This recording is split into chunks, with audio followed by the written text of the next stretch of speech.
Shalom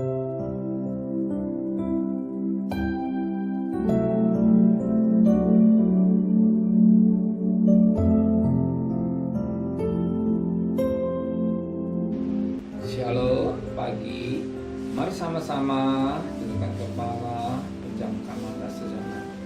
Bapa yang bersama di kerajaan surga, yang boleh kenal dalam nama Tuhan Yesus Kristus, pagi yang cerah, kami mengadakan mesbah keluarga, mesbah pribadi. Kami boleh naikkan pujian penyembahan pada Bapa di surga, dan kami juga rindu untuk mendengarkan renungan firman-Mu. Sekalipun firman-Mu singkat, tapi jadi berkat buat kami. Maka Kau sucikan hati dan pikiran kami, dan kami tidak lupa menaikkan doa syafaat. Haleluya. Amin. Shalom pagi. Mari sama-sama kita akan membaca firman Tuhan. Kisah para Rasul pasal 2. Kisah para Rasul pasal 2 ayat pertama sampai ayat 13. Kisah para Rasul pasal 2 ayat pertama sampai 13. Pentakosta.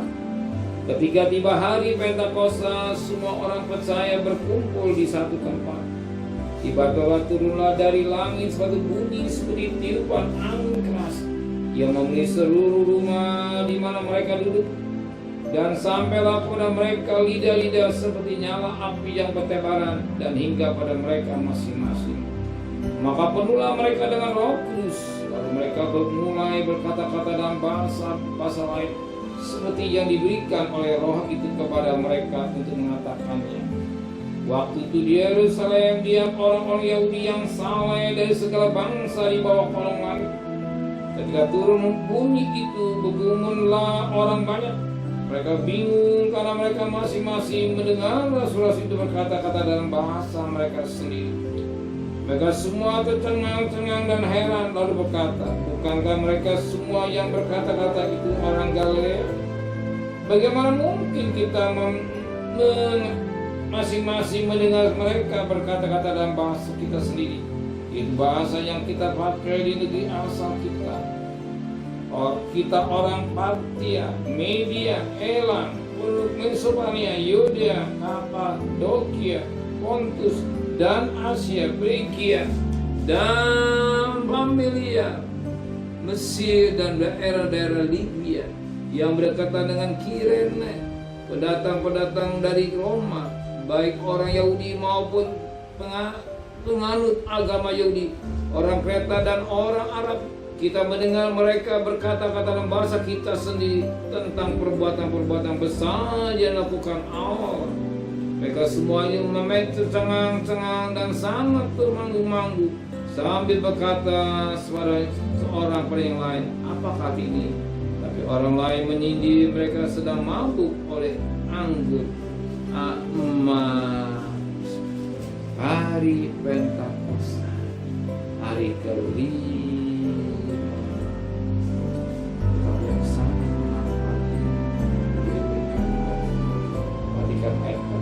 Maka penuhlah mereka dengan Roh Kudus, lalu mereka mulai berkata-kata dalam bahasa lain seperti yang diberikan Roh Kudus kepada mereka untuk mengatakan.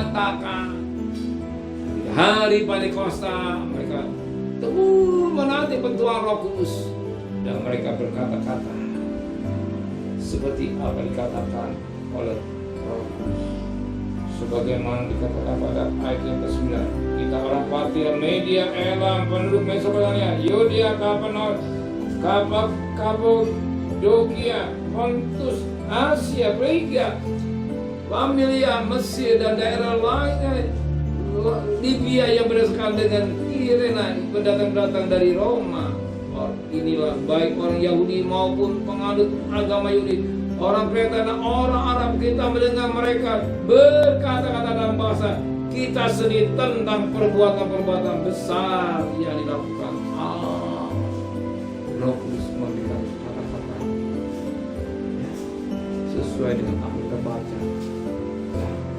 Pontus, Asia, Yudea, sesuai yang tidak dimengerti oleh murid-murid Tuhan.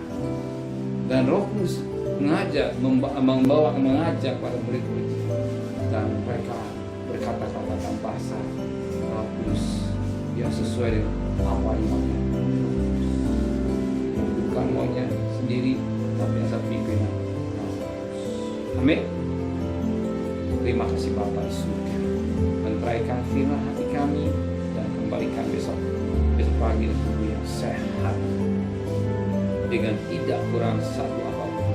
Berkati Bapak Presiden, Wakil Presiden, para Menteri, para Gubernur, para Bupati, para Wali Kota, para Camat, para Lurah, para RW, para RT, para BI, para Polri. Berikan mereka hikmat dari surga, beri selamat, dan kekasih. Terimalah berkat nikmat dari Allah Bapa, cinta kasih sayang dari Tuhan Yesus Kristus, dan berkat Roh Kudus menyertai saudara mulai hari ini sampai maranatha Tuhan Yesus datang. Yang cinta Dia katakan amin.